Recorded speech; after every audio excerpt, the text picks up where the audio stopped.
ഇതൊരു അക്കാഡമിക് സബ്ജക്റ്റാണ്, ഒരു ഇൻഫർമേറ്റീവ് സംഗതി. അതായത് കഴിഞ്ഞ ദിവസം നമ്മുടെ ട്രംപ് ഒരു ട്രൂത്ത് സോഷ്യലിൽ ഒരു പോസ്റ്റ് ഇട്ടു.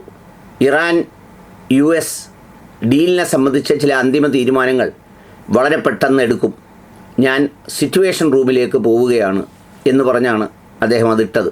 ഈ സിറ്റുവേഷൻ റൂം എന്ന് പലതവണ അദ്ദേഹം പരാമർശിച്ചിട്ടുണ്ട്. സത്യത്തിൽ പുള്ളി പോയി എന്തൊക്കെയോ പറഞ്ഞു, സ്ട്രൈറ്റ് ഓഫ് ഹോർമുസിൻ്റെ തൽക്കാലം പിൻവലിക്കുകയാണ്, ബാക്കി കാര്യങ്ങളെല്ലാം അവർ സമ്മതിച്ചു എന്നൊക്കെ പറഞ്ഞിട്ട്. പക്ഷേ ഇന്ന് ഇറാൻ മാധ്യമങ്ങൾ അതെല്ലാം നിരാകരിച്ചിട്ടുണ്ട്.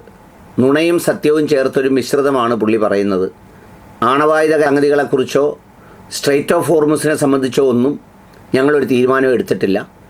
ആദ്യം ഞങ്ങളുടെ തുക എവിടെയൊക്കെയാണോ തടഞ്ഞു വെച്ചിരിക്കുന്നത് അത് റിലീസ് ചെയ്യണം, അതിനുശേഷമേ ബാക്കി കാര്യങ്ങൾ ചെയ്യൂ എന്നാണ് പറയുന്നത്. എന്ന് പറഞ്ഞാൽ ഇപ്പോൾ ഇറാൻ ഒരുമാതിരി ഒരു അപ്പർ ഹാൻഡ് എടുത്ത പോലെയാണ് കാണുന്നത്. ഞാനത് വേറൊരു വീഡിയോയിൽ പറയാം. ഞാനിപ്പോൾ പറയാൻ വന്നത് പിന്നെ അതുപോലെ തന്നെ ഈ സിറ്റുവേഷൻ റൂം എന്ന് പറയുന്നതിന് മുമ്പ് നിങ്ങൾ കേട്ടിട്ടുണ്ടാവുക, ഞാൻ തന്നെ വീഡിയോയിൽ പറഞ്ഞിട്ടുണ്ട്. ട്രംപ് ന്യൂക്ലിയർ ബോംബിൻ്റെ ഫോർമുല ചോദിച്ചു, അങ്ങനെ സിറ്റുവേഷൻ റൂമിൽ നിന്ന് എല്ലാവരുടെ എടുത്ത് ചുമന്ന് പുറത്തിറക്കിയെന്നൊക്കെ പറഞ്ഞു. ഈ സിറ്റുവേഷൻ റൂം എന്ന് പറയുന്നത് ഒരു സവിശേഷമായ ഒരു ചെറിയ മുറിയൊന്നുമല്ല.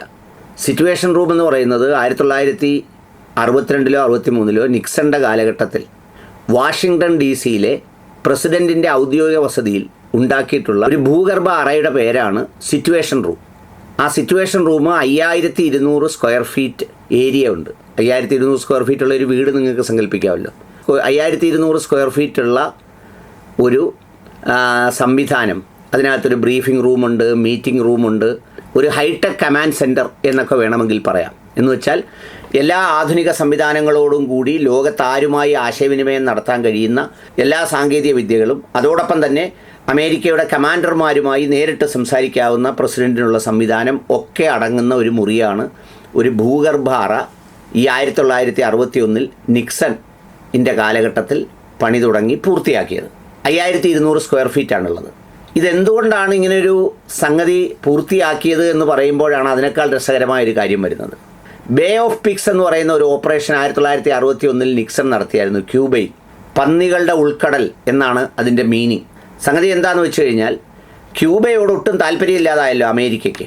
ക്യൂബയെ എങ്ങനെയെങ്കിലും ഫിനിഷ് ചെയ്യണമെന്നുള്ള ആഗ്രഹം അന്ന് മുതലേ അമേരിക്കൻ പ്രസിഡന്റുമാർക്കൊക്കെ ഉണ്ട്, ഇപ്പോഴും ഉണ്ട്. എന്താ സംഗതി എന്ന് വെച്ചാൽ വെറും 90 മൈൽ അപ്പുറത്തുള്ള ക്യൂബ അമേരിക്കയുമായുള്ള ബന്ധം വിച്ഛേദിച്ച് സോവിയറ്റ് യൂണിയനുമായിട്ട് അടുത്തു, ഫിഡൽ കാസ്ട്രോയും സംഘവും. അപ്പോൾ അതൊട്ടും അമേരിക്കയ്ക്ക് സഹിക്കാൻ പറ്റുന്നതായിരുന്നില്ല, ശീതസമര കാലഘട്ടമാണെന്ന്. അപ്പോൾ ആ കോൾഡ് വാറിൻ്റെ ടൈമിൽ അവർക്ക് അത് അംഗീകരിക്കാനേ പറ്റില്ല.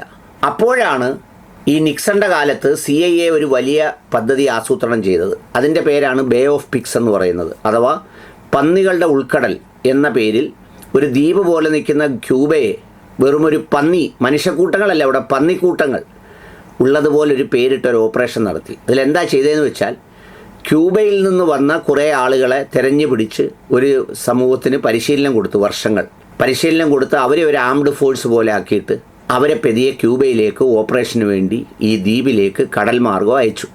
അവിടെ ചെന്നപ്പോൾ ഉള്ള സിറ്റുവേഷൻ എന്തുവാ?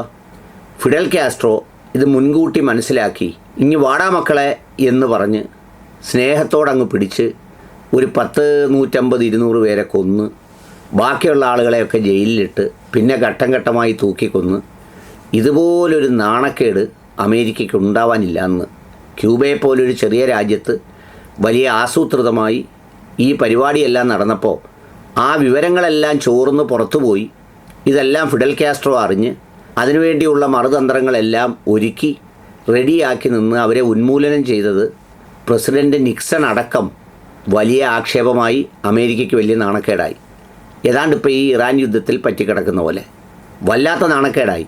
ഇപ്പോൾ പിന്നെ അഭ്യാസങ്ങളൊക്കെ ഇറക്കി നിൽക്കുകയാണല്ലോ, അന്ന് അഭ്യാസമൊന്നും ഇറക്കിയില്ല.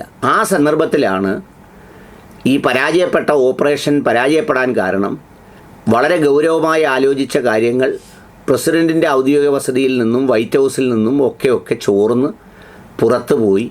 അങ്ങനെ അറിഞ്ഞതുകൊണ്ടാണ് ഇനി അതുകൊണ്ട് മേലിൽ ആവർത്തിക്കാതിരിക്കാൻ ഒരു ഭൂഗർഭ അറയിൽ വളരെ ഗൗരവമായി ഏറ്റവും അത്യാവശ്യമുള്ളവർ മാത്രം കൂടുന്ന ഒരു മീറ്റിംഗ് ഹാൾ ഉണ്ടാക്കണം എന്ന് പറഞ്ഞിട്ടാണ് ഈ സിറ്റുവേഷൻ റൂം ഉണ്ടാക്കിയത്.